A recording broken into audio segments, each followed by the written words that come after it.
You found it. Your home for the best content on your favorite team, the Fighting Tigers of LSU. Do us a favor, subscribe to the channel, leave your comments below, and be sure to smash that like button.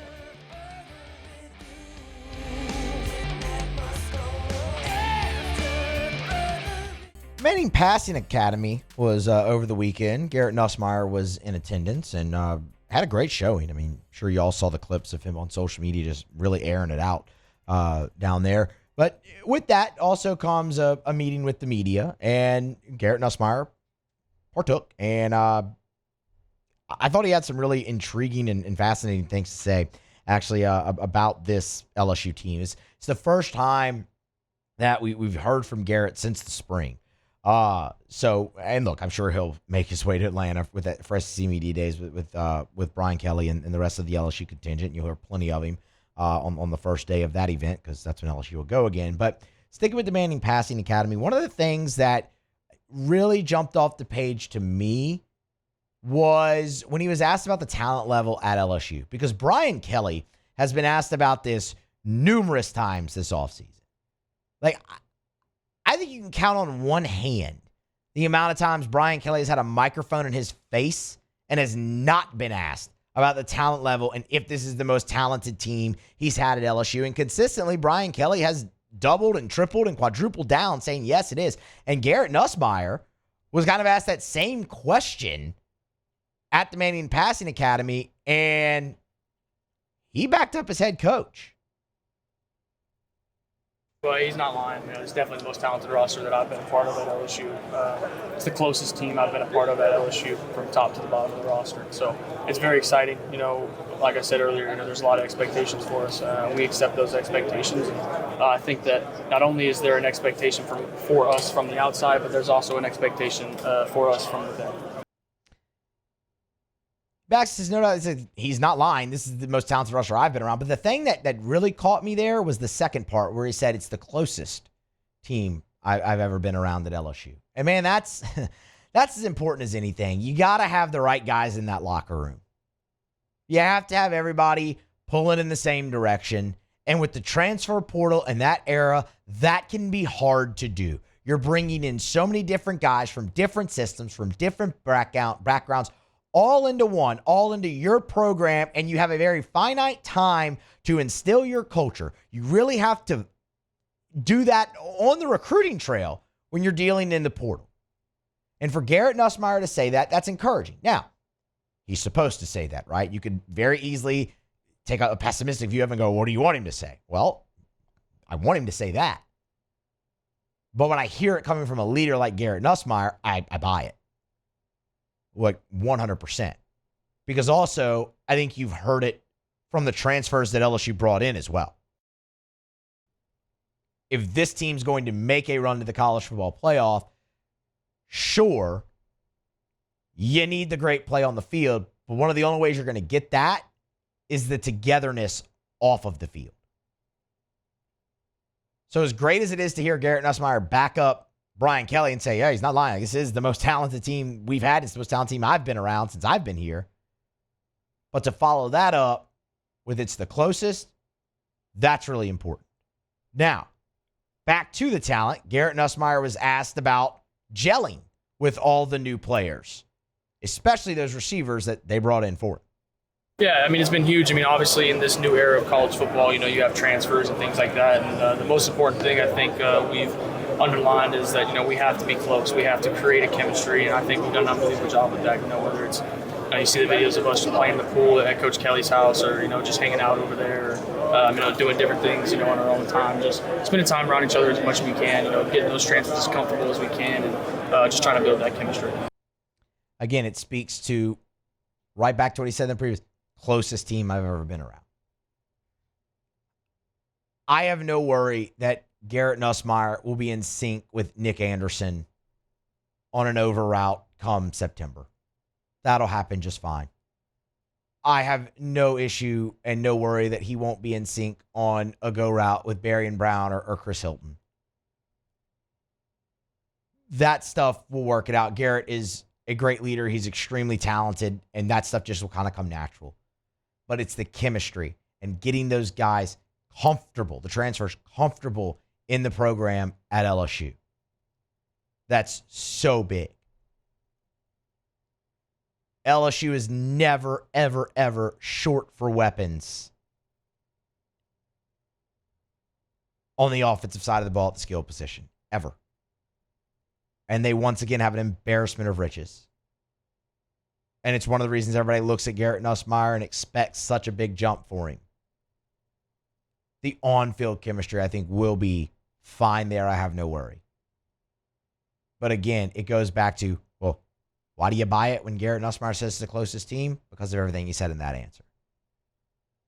One of their main goals was getting those transfers comfortable, whether it's the pool parties at BK's or just hanging out, going out to dinner by themselves together with the whole team.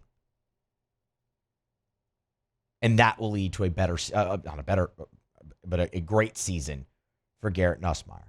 The other part of that is the on the field. And you've heard Joe Sloan be asked this. You've heard Brian Kelly be asked this. Like, why is Nussmeier set for the jump as year two as a starter? And they've all said, well, because of year one. And Garrett Nussmeier was asked at the Manning Passing Academy why he's better equipped because of year one. Like, how much does that year of starting experience factor in to 2025? It's huge, night and day difference, being able to go back and watch a full season of tape and to study myself and work on the things that I know I need to improve on and be able to, have substance there to identify those mistakes and find those corrections. So it's been really, really huge for me, something that, I'm very looking forward to being able to, get out on the field this fall and correct those mistakes. You hear it all the time in sports and in life. I mean, there's no substitute for experience. What's the old cliche in sports? The best coach a player will ever have is playing time. Garrett Nussmeier's got a full season of it, and it's what he said. He can go back and watch that tape. He can go back to A&M, watch the interceptions, and learn from that. He can go back and watch the tape and say, I should have taken off there. And he can use his legs a little bit more in 2025.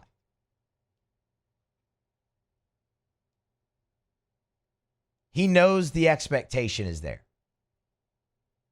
Not just the expectation of LSU in the playoff or LSU in Atlanta for the SEC championship or how maybe LSU winning it all. He knows the expectation is there, and that's his expectation as well. But the other thing that's following him around is the success of the last two second-year starters at LSU, and Joe Burrow and Jayden Daniels. Both of them won Heisman trophies, and Joe Burrow led LSU to the greatest season in college football history. And it's not something that Garrett Nussmeier is running from, but it is something that he's embracing, and he understands how to approach it.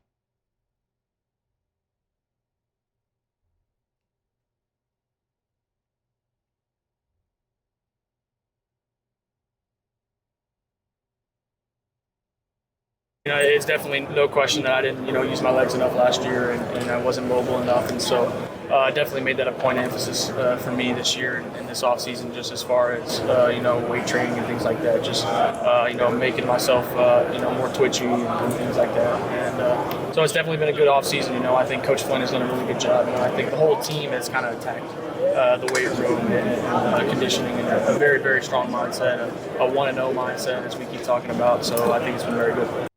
Sorry, this is the one we wanted about following Joe Burrow and Jayden Daniels as a second-year starter. I'm Garrett Nussmeier. I'm not Jayden Daniels. I'm not Joe Burrow. I'm Garrett Nussmeier. And so I'm going to be the best Garrett Nussmeier that I can be, and hopefully it's enough for the LSU Tigers. Again, it's what you expect him to say. But I don't worry about that cloud bothering him because he sat behind Jayden Daniels and watched Jayden Daniels go through it. We were having the same conversation. Oh, man, Daniels, he did some good things, especially towards the end of that first year as a starter. Remember, Joe Burrow took the step. Zach Mettenberger took the step. Jayden Daniels went through that same deal. And Garrett Nussmeier sat there, watched how Daniels handled it. They were extremely close. Yeah, you know what? You can only experience that when you actually get out there on the field and do it. But I love that he did have that experience of watching Daniels go through that. I'm not telling you that Garrett Nussmeier is going to win the Heisman Trophy. He could, but I'm not telling you that he's going to, but he could. I'm just telling you, I trust his mindset with, I'm Garrett Nussmeier, and I'm just going to be the best Garrett Nussmeier I can be. And hopefully it's enough for the LSU Tigers. And I think that it will be. The one thing it's going to hinge on isn't the turnovers for me. I think Garrett Nussmeier will limit his interception. I think Nuss will throw less than 12 interceptions this year. I do. I think he'll be much better in that regard. It doesn't hinge on that. It hinges on LSU's running game. Because in order for Garrett Nussmeier to be the best Garrett Nussmeier that he can be, you have got to have something to complement him this year so it's not all on his shoulders every single week. And a lot of that focus is going to go to your offensive line. And that's the other angle to this conversation, is Garrett will be playing behind an offensive line replacing 4 starters. And I expect there to be growing pains there early. But I think you have enough experience with what you brought in out of the portal to add some veteran presence there to where that should be a highly functioning unit 4 weeks into the season. 3-4 weeks into the season. Like, that's my expectation for LSU's offensive line. And if that's the case, and you can open up better running lanes and be a little bit more creative and a little bit more versatile in your running game, your scheme, and it's not all the weight in the world on Garrett Nussmeier's shoulders week in and week out like it was a year ago, yeah, he could be the best version of himself, and it will be good enough for the LSU Tigers. Good stuff from Garrett Nussmeier at the Manning Passing Academy. Hey, thanks so much for watching. Please leave your comments. I love to interact, and be sure to hit the red subscribe button below.